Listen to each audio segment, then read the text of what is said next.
Assalamualaikum warahmatullahi wabarakatuh. Artisnya ini. Ya.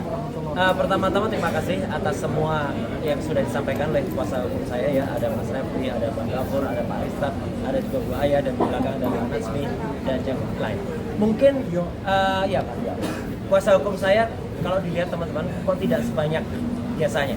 Ya, pada saat yang sama kami juga membagi karena sebagian dari tim Tokham itu sedang mendampingi Pak Nugro yang ada di Mabes Polri ya gitu karena beliau jam yang sama memenuhi undangan untuk klarifikasi di Portas Tipikor.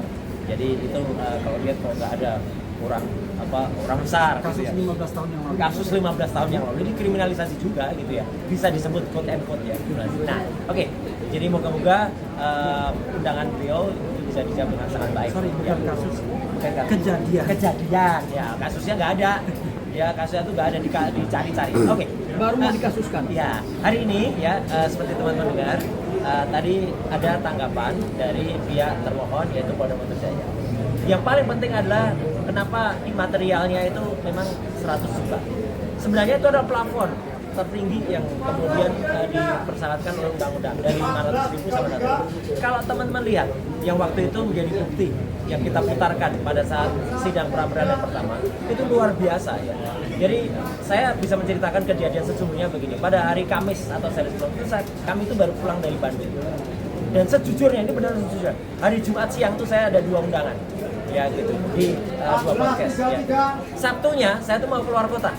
Ya, Sabtu tuh mau keluar kota karena ada permintaan konsultasi teknis ya. Ini nggak ada hubungannya dengan kasus ijazah, tapi konsultasi teknis karena saya biasa memberikan konsultasi di luar kota.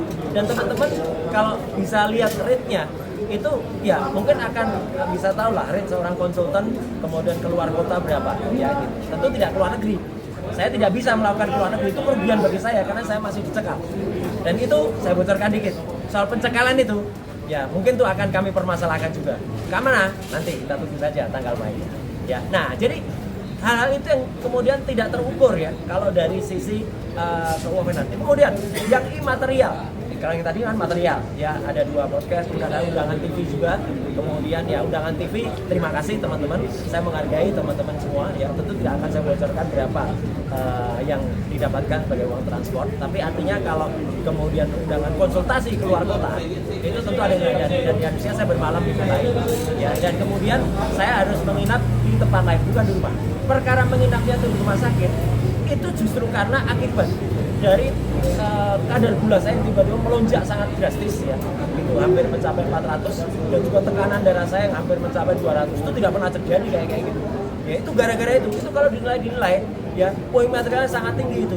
Apalagi kalau kemudian seperti Dr. Siva yang tadi Mas Refli lapor. Pada saat itu beliau terkena GERD-nya naik, asam lambungnya kemudian tinggi banget dan harus menggunakan infus. Saya alhamdulillah tidak perlu menggunakan itu karena saya punya obat sendiri.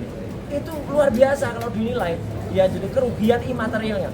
Belum lagi ada beberapa peristiwa mungkin yang saya katakan peristiwa yang brutal ya pada saat di rumah. Yang kedua pada saat di Polda Metro Jaya di ruangan tahti ya, itu luar biasa bagaimana pemaksaan terhadap saya dan Dr. Tifa menggunakan baju orange ya, pemaksaan menggunakan borgol ya, dan mau dipertontonkan padahal itu dalam KUHP yang baru itu sudah tidak diperbolehkan. Makanya kan teman-teman nggak bisa lihat lagi sekarang misalnya di KPK pengumuman kemudian tersangkanya disuruh pakai baju ada ke belakang, itu nggak ada lagi karena itu nggak boleh lagi.